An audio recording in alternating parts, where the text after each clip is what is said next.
சமைக்க இடம் கொடுத்து தண்ணி கொடுத்து விறகு கொடுத்து இப்போ நமக்கு உட்காந்து ஹெல்ப் பண்ணுறாங்க. பூண்டு குழம்பு நமக்கு உரிச்சு கொடுக்குறாங்க. இந்த அம்மாவுக்கு ரொம்ப நன்றி சொல்லிக்கிறோம். இந்த புண்ணிய காரியத்தில் இந்த அம்மாவை பங்கெடுத்துக்கிட்டதில் எனக்கு ரொம்ப சந்தோஷமாக இருக்குது.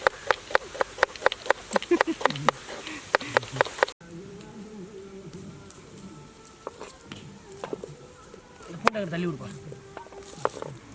ஊற வச்ச பாசுப்பருப்பு, துவரம் பருப்பு,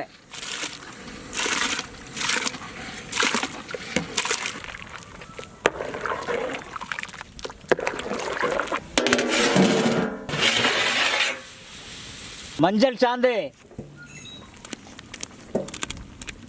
ஆட்டுக்கால்,